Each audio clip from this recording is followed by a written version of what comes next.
Hey, bullfrogs and friends that are reading with us. Okay, so I am so sorry. I'm not sure. I think my alarm went off or something happened, and so my audio cut out.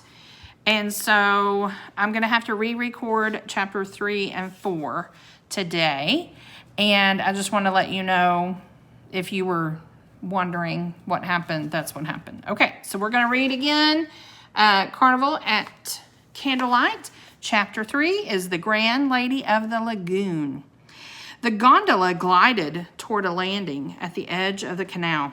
As the gondolier tied up the boat, water was sloshing from the canal onto a wide walkway filled with carnival goers. The gondolier reached a gloved hand toward Annie and helped her out of the boat. He then held out a hand to Jack. When Jack grabbed it, he was surprised that the gondolier's hand felt small under the white glove, like a kid's hand. As soon as Jack had stepped out of the boat, the gondolier untied the rope, pushed off from the landing, and began rowing away. "Bye, thanks," called Annie. The two strangers in the white bird masks waved. Jack and Annie watched the gondolier disappear over the choppy waters. Then they looked back at the shore. The carnival crowd was parading up and down the wide walkway along the canal. "Hey, look," said Annie. "There's a bunch of people dressed like us, and like the two people in our gondola." Jack saw lots of black cloaks, bird masks, funny hats, and ruffled collars. He also saw people dressed as chickens, pirates, and knights. None of the costumed people seemed to mind the water spilling over the edge of the canal, soaking their boots and slippers. As Jack and Annie stared at the crowd, a distant bell began to ring. The bell rang 9 times. "I guess that means it's 9 o'clock," said Jack. Just then, another bell began to chime. Jack counted again. This time, 10 chimes rang out. "10?" said Jack, puzzled.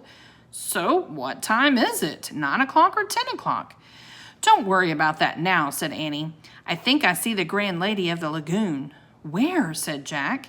Annie pointed to a tall woman at the edge of the parade. She was wearing a black mask. She wore piles of jewelry, a white wig, and a wide hoop skirt. Jack and Annie moved toward the lady. "Excuse me," said Annie. "Hi." The lady looked at Annie. "Hello," she said in a deep man's voice. "Whoa," said Jack, stepping back. Annie laughed. "You're a man?" she said. "Of course," said the man. "But for Carnival, I am a very beautiful lady, no?" "Well, we're looking for someone called the Grand Lady of," started Annie. But before she could finish, a giant chicken grabbed the man's hand and pulled him away into the crowd. "Oh, brother," said Jack, looking around. Lots of people were dressed as grand ladies. How are we supposed to know who to visit? "Maybe it's time to use one of Kathleen and Teddy's rhymes," said Annie. "No, we should save our rhymes," said Jack. "Then let's just skip visiting the Grand Lady of the Lagoon for now," said Annie. "What's the next thing Merlin tells us to do?" Jack looked at Merlin's directions and read aloud. "To find out where you need to go, seek out a painter named Tipolo." "Oh, good, that's clear," said Jack. "Let's see if Tipolo is in our research book." As a noisy crowd celebrated around them, Jack pulled out the book. He stood near a lantern and looked in the index. "He's here," said Jack. He turned to the right page and read, "Tipolo was one of the greatest painters of Venice in the 1700s. He painted bright, beautiful oil paintings for palaces and villas." "If the guy's so famous, people must know where he lives," said Annie. "Excuse me," she called to a clown walking by. "Can you tell us where the painter Tipolo lives?" "Near the church of San Felice," the clown said. "Thanks," said Annie. "But you won't find him home now," the clown called over his shoulder. "He's in Milan painting." "Well, where's that?" shouted Jack. "Over a day's ride on horseback," said the clown. Then he disappeared into the crowd. Said Annie. "Do you think Merlin wants us to go to Milan?" "We don't have time," said Jack. "I think we have to skip Tipolo, too." "Yeah," said Annie.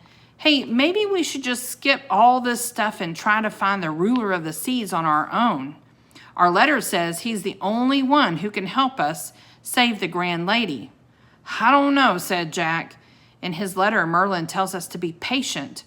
But Annie was already calling to a pirate passing by. Sir, do you know where we can find the ruler of the seas? What? Shouted the pirate. The ruler! Do you know where he lives? Yelled Annie. In the palace on St. Mark's Square, said the pirate. Where's that? Annie called. But the pirate had disappeared into the crowd. I'll look up St. Mark's Square, said Jack. He turned the pages of their book until he came to a map of Venice. Oh, cool, he said. Jack loved maps. Okay, let's see, Jack said. We're here. He pointed to the walkway along the canal on the map. And we want to go to St. Mark's Square. He pointed to another place on the map. It's really close. Yay, and it looks like everyone else is headed there too, said Annie. Come on. So if we go this way, said Jack. He traced their route with his finger. Come on, Jack, called Annie. Jack looked up from the map. Annie was already walking with the crowd. Jack closed the book and hurried after her. Soon they came to a huge open square. Wow, Jack said breathlessly. St. Mark's Square was filled with candlelight and musicians, acrobats balanced on tight ropes, boxers boxed in a ring, knights fenced with swords, clowns walked on tall stilts, raced wheelbarrows, and tried to catch live eels in their mouths. All around the square were candlelit buildings. Venice is beautiful, said Annie. Yeah, said Jack. He looked back at their book. He found an illustration of St. Mark's Square. Jack read the descriptions of the buildings.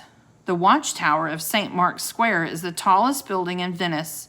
The weather vane on top once helped sailors by showing them which way the wind was blowing.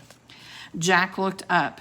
I can barely see the weather vane up there, he said, but I think it's pointing north, so the wind must be blowing from the south. What about the ruler's palace? Where is that? Asked Annie. Jack read on. The clock tower is one of the most beautiful towers in the world. On top of the tower, a bell is struck every hour by... Jack, skip to the ruler's palace, interrupted Annie. Please. Okay, said Jack. He read about the palace. All right, here's an awesome picture. So here's Jack looking at the map, looking at the book. And there's the beautiful buildings. And there's Annie. Let me see what they're wearing. The Palace of Venice's ruler is one of the most splendid structures ever built. It has a great hall where as many as 2,000 nobles once met to discuss city matters. It also holds the city's grim prison cells. Above the palace door is a sculpture of St. Mark showing a book to a winged lion. There's the palace door, said Annie. Jack looked up from the map. Annie was heading toward a huge door with the sculpture of a man and a winged lion above it. Jack closed the book and hurried to catch up to her. A guard was standing by the palace door. The guard wore a uniform and held a rifle. Wait, Jack whispered. Is he a real guard, or is that just a costume? I'll find out, said Annie. She walked over to the guard. Excuse me, sir. Is the ruler of Venice inside the palace now? Begone, clown, the guard said gruffly. But it's important, said Annie. We need to talk to him about something. I said begone, the guard growled. I am tired of clowns wasting my time. Well, she's not really a clown, said Jack, coming forward. We're on a mission. We go, both of you, or else, roared the guard. He held up his rifle. He's definitely not wearing a costume, thought Jack. Okay, sorry, said Jack. He and Annie moved away from the palace entrance. What a grouchy guy, said Annie. He'll never let us in, said Jack. Maybe it's time to use one of Teddy's and Kathleen's rhymes, said Annie. Maybe we should turn into ducks. The guard wouldn't mind if a couple of ducks... No, said Jack. We have to save our rhymes. Well, how will we get inside? Annie asked. Patience, said Jack. Remember. Before he could finish, Annie broke in. Hey, look! 2 clowns on stilts were dancing around the guard. One grabbed the guard's rifle and tossed it to the other. Hey, the guard yelled, give that back. Now's our chance, said Annie. Quick! She ran to the entrance and slipped through the doors. Oh, no. Oh, man, said Jack. While the guard chased after the 2 clowns on stilts, Jack rushed to the doorway of the palace and slipped inside too. Okay, now they're in. Chapter 4 is called Rats with an exclamation mark.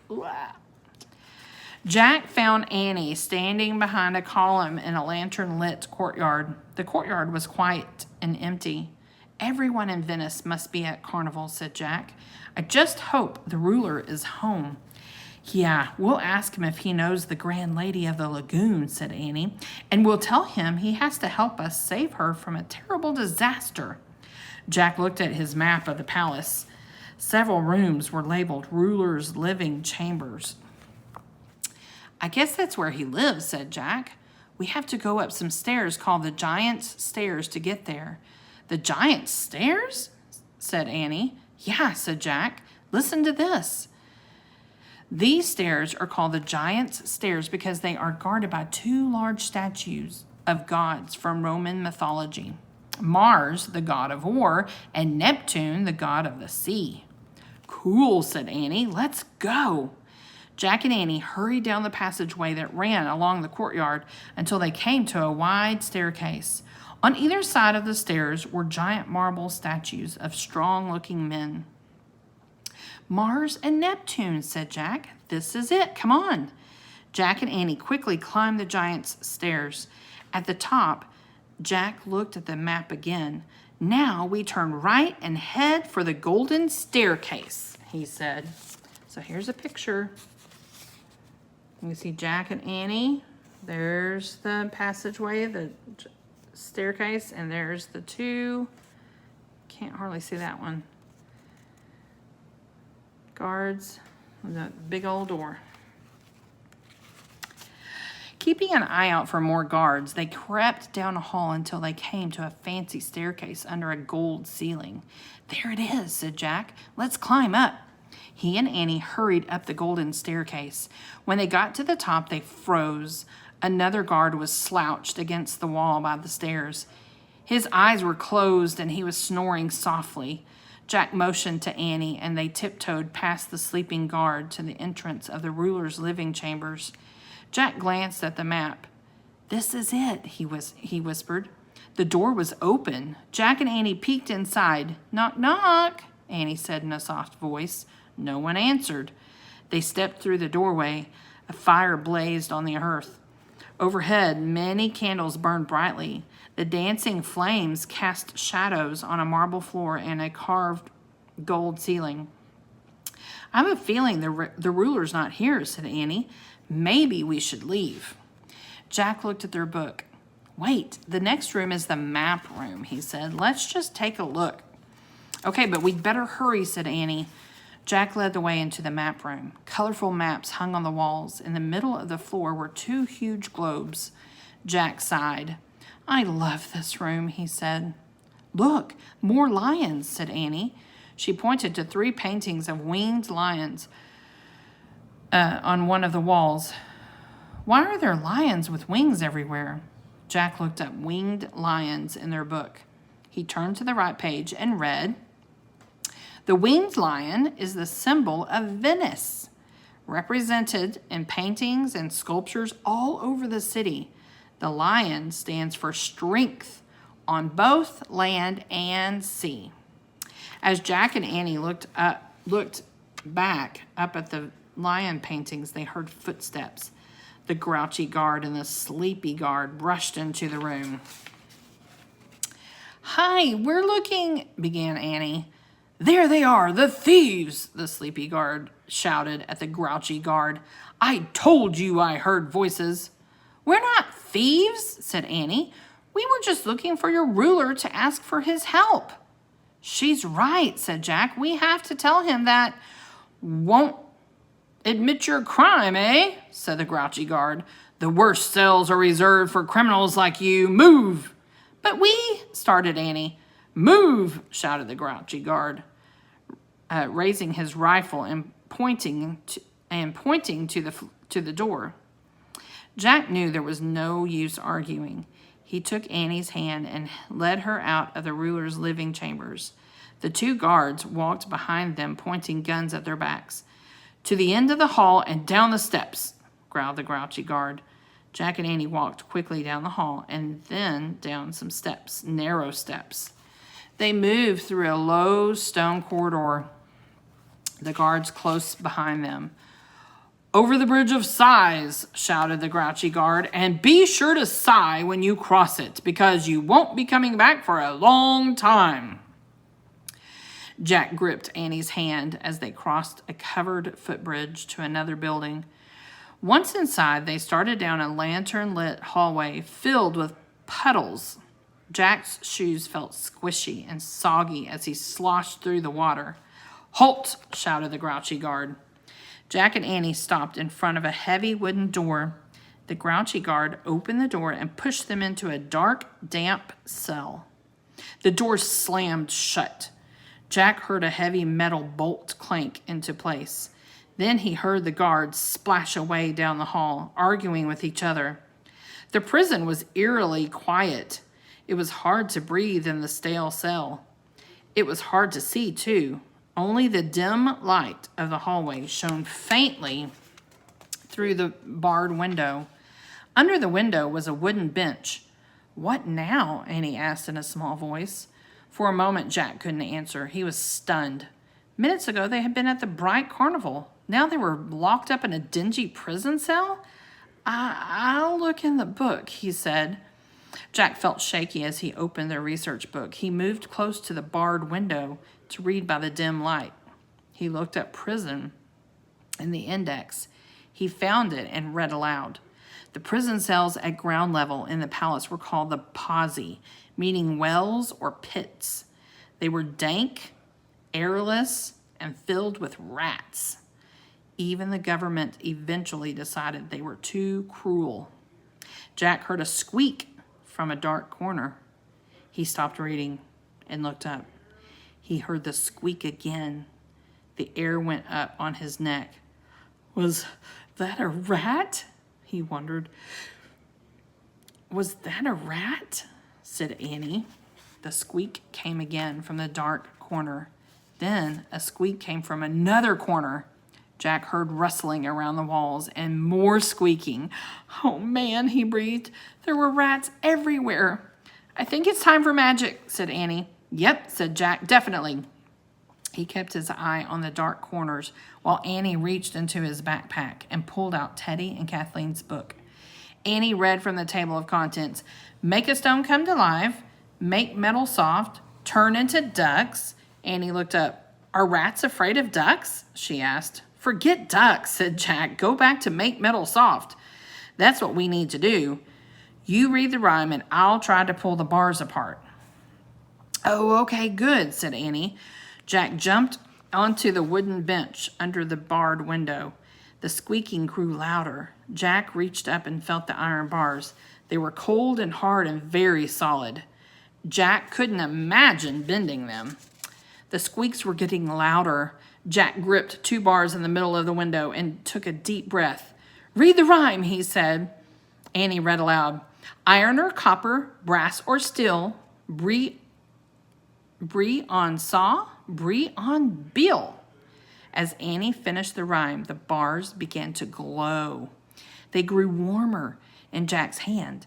I think it's working, he cried. Holding the bars tightly, Jack pulled in opposite directions. Slowly, the glowing bars began to stretch and bend. Jack pulled till there was an opening large enough for Annie and him to fit through. So here's the rats. You see them closing in. They're looking. And there they are. She read the thing, and he's trying to pull those bars apart. We did it, he cried. Great, hurry, hurry, the rats are coming, cried Annie as she jumped on the bench. Jack heard a chorus of squeaks from all sides of the cell. He looked down. He saw the shadowy shapes of dozens of rats. They seemed to be sniffing the air below the window. Go, go, Jack cried to Annie. Annie squeezed between the bars and jumped down into the hallway. Jack followed her. He hit the wet floor and scrambled to his feet. Come on, he cried. Jack and Annie sloshed down the watery hallway. At the end of it, they nearly bumped right into the two guards. Jack and Annie kept running. Hey, the grouchy guard shouted, running after them. He reached for Jack. The other guard tried to catch Annie. Yikes.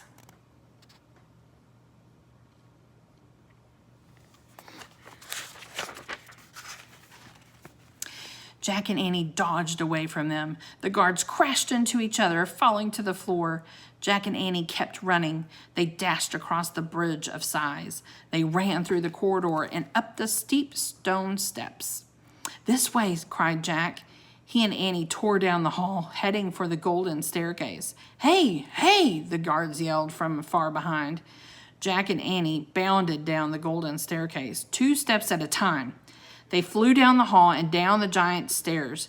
They ran past the statues of Mars and Neptune and charged down the long open passageway. Finally, they dashed through the entrance of the palace and escaped into St. Mark's Square. Woo, they got away. Hopefully. We'll see. All right, so come back. We're going to read chapter 5 and 6. Chapter 5 is called Lorenzo. That's the title of chapter 5. So let's see if Lorenzo will be a nice person, someone who will help them. All right, I hope you enjoyed that. I will see you when we read the next 2 chapters. Thank you for joining me. Bye-bye.